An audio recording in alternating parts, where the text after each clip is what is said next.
El lunes de la 29ª semana del tiempo ordinario, el evangelio que toca es el de Lucas 12, 13 al 21. Y hoy, 18 de octubre, la Iglesia recuerda la memoria de San Lucas el Evangelista. Algunos proponen que nació en Antioquía, otros en Filipos y otros en Macedonia.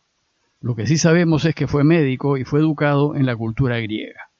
Se le atribuye la composición del tercer evangelio canónico y también la autoría del libro de los Hechos de los Apóstoles.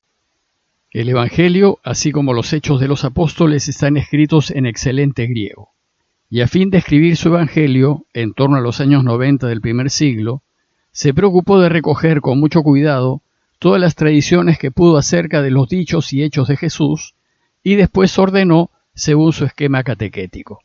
Fue discípulo y compañero de San Pablo en sus viajes misioneros, y parece que participó en primera persona en muchos de los eventos que se relatan en el libro de los Hechos.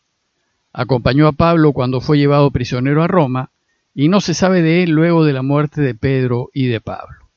Pero la Iglesia lo reconoce y recuerda como un extraordinario cristiano. Retomemos ahora la lectura continuada de Lucas y les leo el texto citado.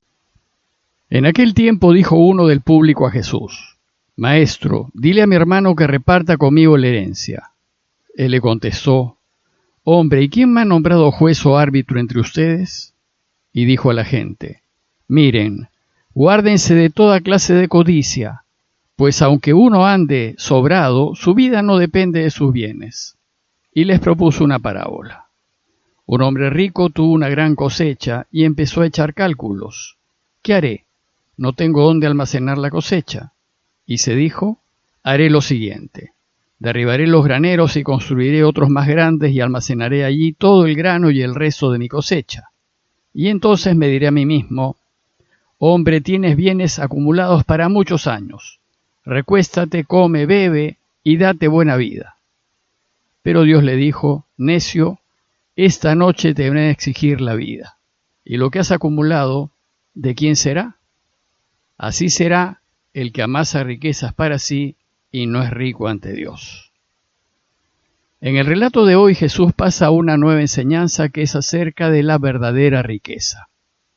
¿Qué es lo que hay que atesorar para ser verdaderamente felices?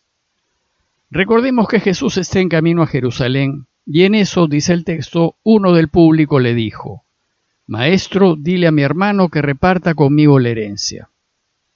Parece que este hombre tenía un solo hermano y consideraba que su hermano no había sido justo con él en el reparto de la herencia. Desgraciadamente, el reparto de la herencia es un problema constante y bastante generalizado. Solamente no se da este problema de herencia cuando todos los herederos caminan a la luz de Dios y han sido formados en la justicia y en la verdad. Es decir, cuando viven sus vidas según los valores cristianos, aunque no lo sean.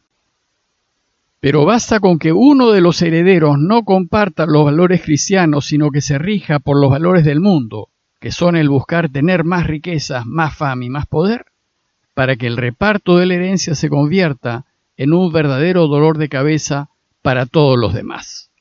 Pues lo que sucede es que quien sigue los valores del mundo va a tratar de quedarse con más parte de la herencia de la que en justicia le corresponde, ya que a quienes son del mundo no les interesa la justicia, solo les interesa acumular y tener, y mientras más, mejor.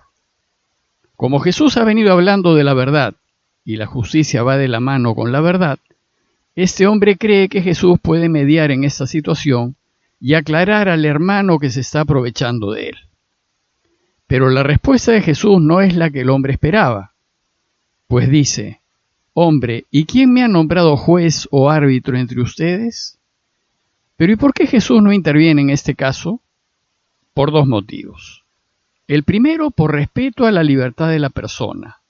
El hombre del relato le había pedido a Jesús que le diga a su hermano, es decir, que le exija, que le ordene actuar con justicia. Pero Dios no actúa así. Dios no nos ordena ni nos obliga a actuar rectamente. Él nos dice lo que es mejor para nosotros, nos dice cómo debemos vivir y nos enseña en la Escritura cómo debemos de actuar siempre. Pero Él nunca nos impone su voluntad. Él respeta nuestra libertad totalmente. y somos nosotros quienes decidimos cómo actuar. Nosotros en el uso de nuestra libertad podemos elegir actuar como Dios quiere o elegir actuar como Él no quiere. Si Dios pudiese obligarnos a no actuar injustamente, entonces no habría pecado. Pero el pecado existe, y existe porque somos libres, y porque Dios respeta la libertad que nos ha dado. Y en función de esta libertad podemos decidir hacer daño, pues como saben el pecado es una decisión, o podemos decidir hacer bien. Y el segundo motivo por el cual Jesús no interviene en este caso es porque el asunto en discusión es acerca de cosas materiales, de cosas de este mundo. Y para estas cosas hay leyes humanas, códigos civiles y jueces. Y en estos casos las personas deben recurrir a la justicia humana. Sin embargo, Jesús aprovecha el deseo de ambos hermanos de tener más para enseñarnos que los bienes de este mundo no nos dan la verdadera vida y felicidad que buscamos. Más bien, son un obstáculo para que seamos verdaderamente felices. Y entonces, dirigiéndose a todos los que lo escuchan, les dice lo siguiente. Miren, guárdense de toda clase de codicia, pues aunque uno tenga mucho, su vida no depende de sus bienes. Lo primero que nos dice es, no ambicionemos tener, no vayamos por la vida buscando acumular cada vez más, evitemos ese vehemente deseo de poseer bienes. Porque el tener riqueza no nos garantiza la vida, y menos aún la felicidad. O como dice Jesús, la vida no depende de los bienes. Evidentemente los bienes son necesarios para la vida y nos ayudan a vivir la vida con más tranquilidad, y ojalá todos tengan lo que necesitan para vivir con dignidad. Pero el problema no es tener, sino vivir para tener. Es decir, el problema es que el tener se convierte en nuestra razón de vivir. Y para que reflexionemos en esta enseñanza, Jesús nos cuenta una parábola y nos dice que un hombre rico tuvo una gran cosecha. El hombre era ya rico y por tanto no necesitaba más para vivir bien. Además nos dice que ese año el hombre tuvo unos excedentes extraordinarios y la tierra le produjo bastante más de lo que necesitaba para vivir en años. Entonces se puso a pensar. Empezó a echar cálculos, dice el texto, y su primera pregunta fue, ¿y qué hago con todo lo que tengo? ¿Qué hacer con lo que tengo? Es una pregunta que deberíamos hacernos con más frecuencia. Deberíamos preguntarnos si lo que tenemos es suficiente para mí y mi familia. Pues empezaremos a vivir en paz cuando consideremos que lo que tenemos es suficiente. Según la parábola, este hombre se hizo la pregunta y concluyó que sí necesitaba tener más a fin de asegurar completamente su futuro. Y como consecuencia de esta decisión, tuvo que enfrentar un segundo problema logístico: ¿dónde guardar todo el excedente? Y su solución fue hacer más espacio. Y se dijo, haré lo siguiente, derribaré los graneros y construiré otros más grandes y almacenaré allí todo el grano y el resto de mi cosecha. Es decir, este hombre derriba los graneros que ya tenía y que eran suficientes, pero ahora busca construir otros más grandes para guardar allí todo el excedente. Y entonces, según la parábola, se dijo a sí mismo. El texto griego dice, diré a mi alma, y alma se refiere a lo profundo, a lo íntimo de la persona, y por eso se traduce mejor diciendo, me diré a mí mismo. Y lo que se dice es, hombre, tienes bienes acumulados para muchos años, recuéstate, come, bebe y date buena vida. Es decir, este hombre concluye que ya tiene la vida asegurada y también está asegurada su familia y por muchos años, y que ya no va a tener que preocuparse de trabajar. Ahora solo se va a dedicar a disfrutar de la vida, a comer, beber y darse buena vida.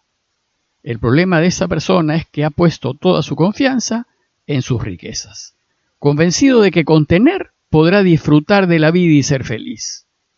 El desenlace de la parábola, la enfermedad y la muerte, echan al suelo todos sus planes. Pues dice el texto que Dios le dijo, necio, esta noche se te va a exigir la vida. Es decir, esta noche vas a morir y no vas a poder disfrutar de nada de lo que has acumulado. La enseñanza termina diciéndonos que así será el fin de quien amasa riquezas para sí y no es rico ante Dios.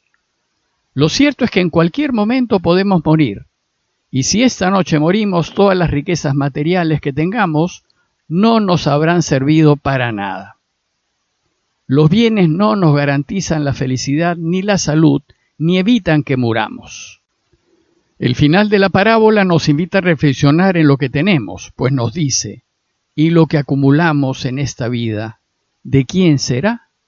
Suele suceder que por más seguridades que se pongan, las grandes fortunas se desintegran en el tiempo y se pierden.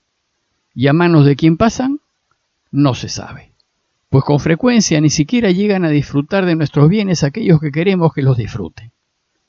Lo que me recuerda ese dicho popular: abuelo pobre, hijo trabajador, nieto rico, bisnieto pobre.